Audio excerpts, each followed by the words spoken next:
నమస్తే, welcome to our voice. నేను మీ వాత్సల్య. బంగ్లాదేశ్ ఛాందసవాద ప్రభుత్వం హిందువులపై పగ తీర్చుకుంటూనే ఉంది. 2 రోజుల క్రిందటే ఇస్కాన్ స్వామీజీ కృష్ణదాస్ ప్రభుని అరెస్టు చేసి కటకటాల పాలు చేశారు. ఈ ఘటనను హిందూ సమాజం మర్చిపోకముందే అదే ఇస్కాన్కి చెందిన మరో సన్యాసి శ్యామ్ దాస్ని తాజాగా అక్కడి పోలీసులు అరెస్టు చేశారు. ట్విట్టర్ వేదికగా హిందూ వాయిస్ ఈ పోస్ట్ను షేర్ చేసింది.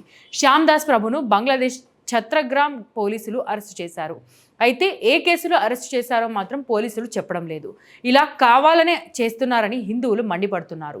దీనికి ఓ రోజు ముందే ఇస్కాన్ ఓ ఛాందసవాద సంస్థ అని అక్కడి ప్రభుత్వం ప్రకటించింది. కోర్టులో ఒక పిటిషన్ విచారణ సందర్భంగా ఇస్కాన్ గురించి న్యాయమూర్తి ప్రభుత్వాన్ని ప్రశ్నించగా అటార్నీ జనరల్ మహమ్మద్ జనరల్ అసదుజ్జామాన్ ఇస్కాన్ను మత ఛాందసవాద సంస్థగా అభివర్ణించారు. మరియు ప్రభుత్వం దానిపై దర్యాప్తులో ఉందని కూడా చెప్పారు. చిన్మయ్ కృష్ణదాస్ ప్రభును బంగ్లాదేశ్ ప్రభుత్వం దేశద్రోహం అన్న ఆరోపణలపై అరెస్టు చేసిన విషయం తెలిసిందే. మోర్ వీడియోస్ కోసం ఆర్ వాయిస్ సబ్స్క్రైబ్ చేయండి. నచ్చిందా లైక్ చేయండి, మీ ఒపీనియన్స్ కామెంట్ చేయండి, అందరితో షేర్ చేయండి. అండ్ ఆర్థికంగా ఈ ఛానల్కి మీ అందరి చేయూత చాలా చాలా చాలా అవసరం.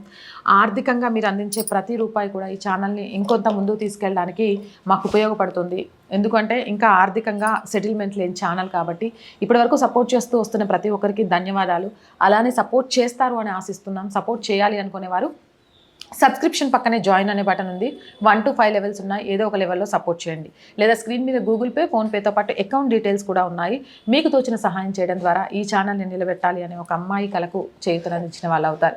చేస్తారని ఆశిస్తున్నాం. జై హింద్, జై భారత్.